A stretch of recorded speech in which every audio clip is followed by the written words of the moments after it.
s'ils n'avaient pas maintenu ces lois, comme au début, le 5 septembre, ils ont dissous la Constitution, ils ont dissous l'Assemblée. S'ils avaient pris la décision de dissoudre les conseils communaux, là, on pouvait comprendre. Je pense que cette dissolution des maires des différentes communes de notre pays, moi, je pense que je ne l'ai pas apprécié. Et je pense que vraiment, c'est une démarche qui n'honore pas vraiment notre pays.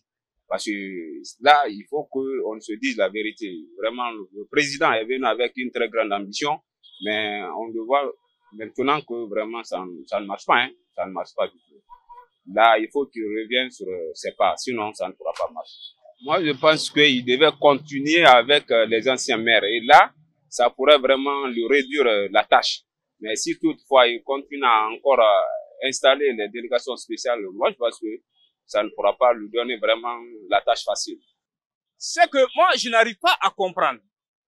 Normalement,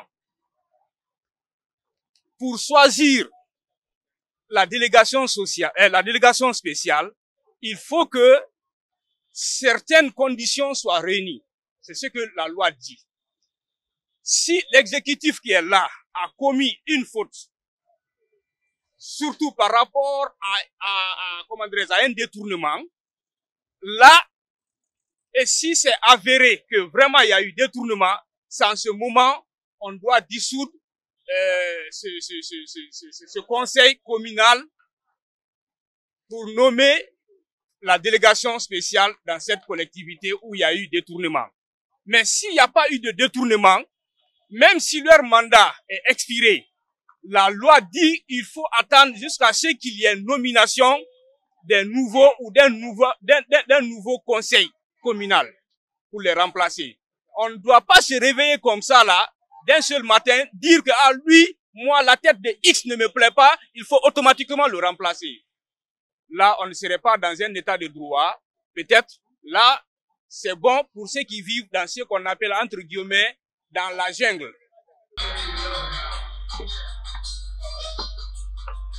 Parce que nous savons que les délégations spéciales qui sont venues, là, c'est des personnes qui ne sont pas aussi habilitées quand même à gérer les affaires de ces communes-là.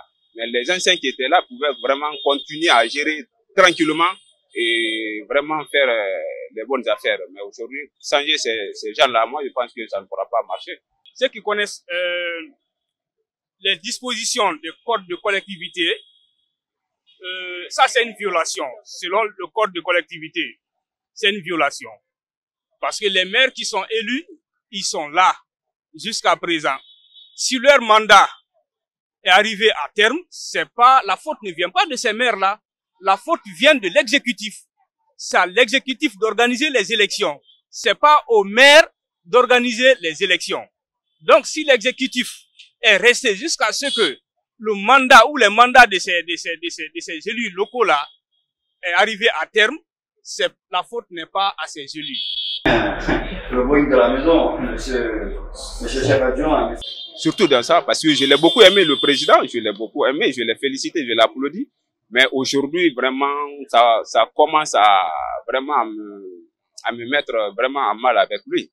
Mais qu'à cela ne tienne, moi, je pense que le président, il doit vraiment s'en tenir sur ce qu'il a dit.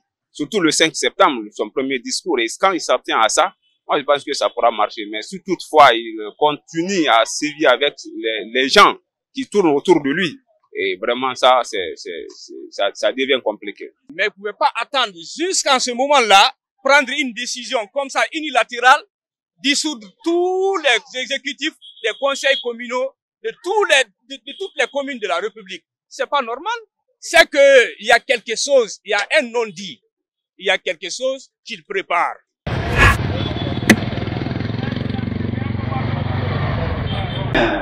Le bruit de la maison, monsieur chef adjoint.